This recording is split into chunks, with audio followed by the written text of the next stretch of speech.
नमस्कार दोस्तों, आप सभी का जीएस कैंपस पर बहुत बहुत स्वागत है। मेरा नाम नूर आलम। आज के इस सेशन में हम लोग बात करेंगे जूनियर एडेड के सिलेबस की। यानी क्या है जूनियर एडेड का सिलेबस और उसमें कौन कौन से एरिया हैं जो बहुत ज्यादा इंपॉर्टेंट हैं, जो आपके एग्जाम में ज्यादा जिनसे क्वेश्चन पूछे जाते हैं, तो उन्हीं की बात करेंगे। तो आइए देखते हैं क्या है सिलेबस। देखो, सबसे पहले तो हम लोग देख लें कि परीक्षा का पैटर्न क्या है। यानी परीक्षा के पैटर्न की बात करते हैं अगर, तो ये परीक्षा का पैटर्न, यानी सबसे पहली बात तो यहां पर ऑफलाइन है कि ऑनलाइन, तो ये आपको ऑफलाइन है। उसके बाद अगर हम लोग देखें तो परीक्षा ऑफलाइन के साथ साथ ये मल्टीपल चॉइस यानी एमसीक्यू बेस्ड होगी। जैसा कि आपको पता ही है, पेपर हिंदी इंग्लिश दोनों में होता है। यहां पर याद रखिएगा जो दो प्रश्न पत्र होंगे, तो यहां पर जो प्रश्न पत्र पहला है यानी इसमें 50 नंबर यानी 50 का, और दूसरे में 100 नंबर का होगा।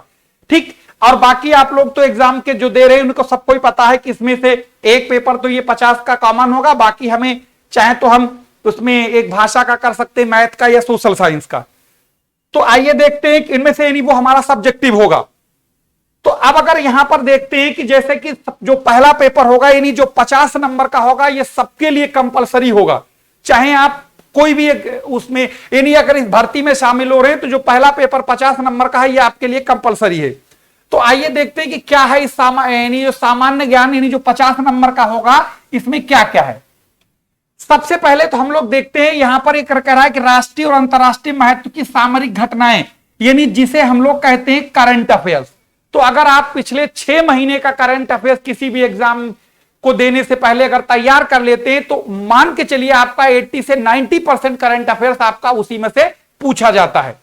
यानी पिछले कम से कम 6 महीने का आपको पता होना चाहिए जब आपका एग्जाम होने वाला है, उससे पहले का।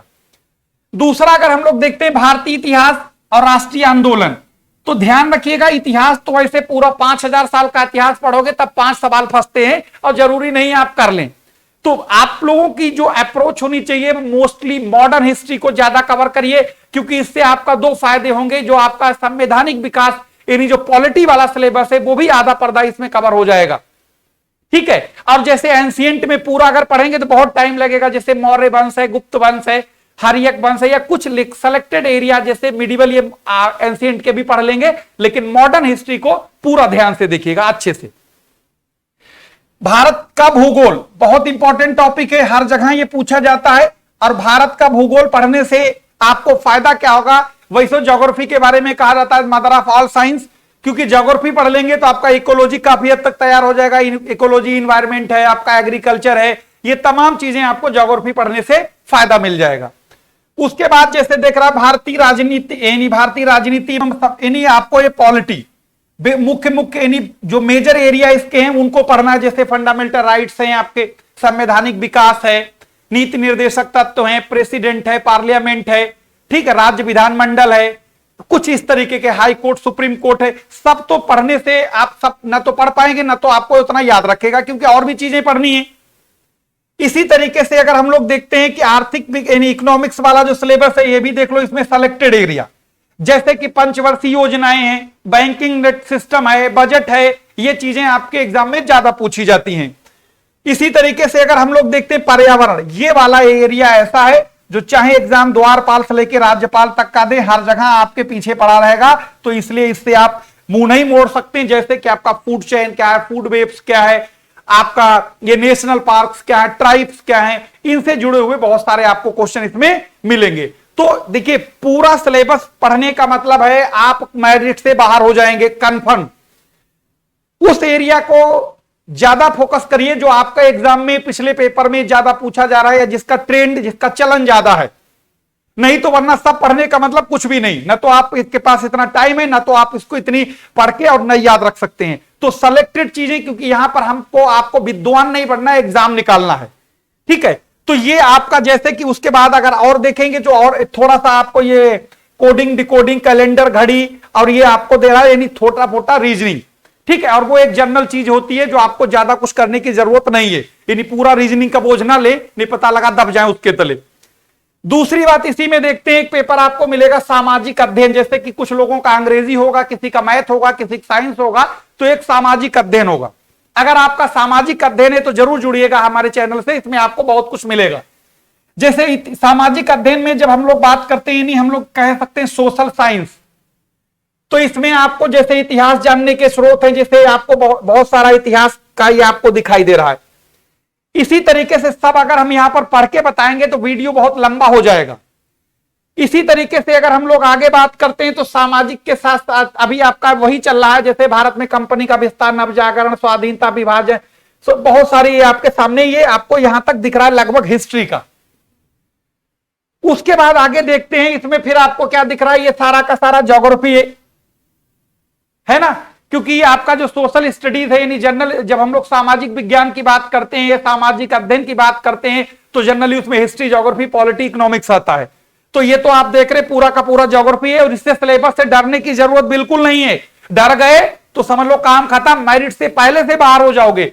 इसलिए सेलेक्टेड एरिया को करना है, सारा नहीं करना है, क्योंकि सब तो हमें लगता है जो पेपर बनाता है उससे भी नहीं होगा पूरा पेपर। तो ये दिमाग में निकाल दो कि जो भारी लग रहा है, अगर ज्यादा सिलेबस को देख के डरे तो समझ लो पहले से मेरिट से बाहर। तो डरने की जरूरत बिल्कुल नहीं है, ठीक है। इसलिए जानबूझ के सिलेबस इतना बनाया जाता है ताकि आधे पर्दे ऐसे निपट जाएं, ठीक है। हाँ, दूसरा अगर हम लोग देखते हैं वायुमंडल है, जलमंडल है, ये जितना भी आप सिलेबस देख रहे हैं इसमें से सेलेक्टेड चीजें अगर आपको सब पढ़ लेंगे तो एक बात और बता दें कि ये जो सिलेबस जनरल स्टडीज का है, अगर आपका अच्छे से तैयारी पहले से है तो आपको पढ़ने की जरूरत नहीं, एक झटके में एग्जाम निकल जाएगा, जूनियर एडेड वाला। क्योंकि ये पूरा का पूरा वैसे सिलेबस है जैसे आपने देखा होगा यूपी पीसीएस, ये नहीं और जगहों पर जो पूछा जाता है वही वाले ज्यादातर सेलेक्टेड एरिया इसमें हैं। यानी ये एक तरीके से ऐसा एरिया कह सकते हैं जिसमें आपको द्वारपाल से लेकर राज्यपाल तक का एग्जाम दो सब कवर हो जाएगा।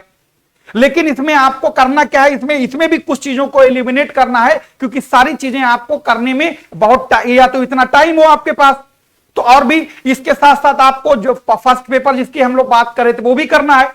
अब आपको करना क्या है, जो चीजें फर्स्ट पेपर में लिखी हुई हैं वो अगर वो आपके बहुत सारी चीजें आपके जनरल स्टडी वाले पेपर सोशल साइंस में मिलेंगी तो उन सब चीजों को आपको कॉमन हो जाएगी, एक जगह पढ़िए दूसरी जगह पढ़ने की जरूरत ही नहीं रह जाएगी। तो हम लोग इस चैनल पर एक प्रॉपर इस पर यहां पर एक जूनियर एडेड के लिए आपको एक रेगुलर क्लास मिलेगी। तो आप लोग इस पूरे सिलेबस के साथ साथ हम आपको रेगुलर यहां पर एक क्लास मिलेगी, और जैसे कि आपको पता है शाम को रात 9 बजे यहां पर एक जनरल स्टडीज की क्लास भी चलती है जो एमसीक्यू बेस्ड होती है, तो उसे ज्वाइन करा करिए, आपको बहुत उससे फायदा मिलेगा, क्योंकि वो आपको वो मोस्ट इंपॉर्टेंट क्वेश्चन होते हैं जो आपके जनरल स्टडी में कहीं न कहीं पूछे गए हैं। और ये दिमाग में भ्रम अगर आप पाले हैं तो बिल्कुल निकाल दीजिए कि ये देखो समीक्षा अधिकारी में पूछा गया, हमारे यहां नहीं पूछा जाएगा। ऐसी कोई दीवार बीच में नहीं खड़ी है। क्वेश्चन जो इंपॉर्टेंट होता है वो हर एग्जामिनर को अच्छा लगता है। जैसे मान लो अगर आपको कोई चीज अच्छी लगती है तो वो हर इंसान को अच्छी लगती है, ये दिमाग से निकाल दो कि अगर हमें अच्छी लग रही दूसरे को नहीं अच्छी लग रही होगी।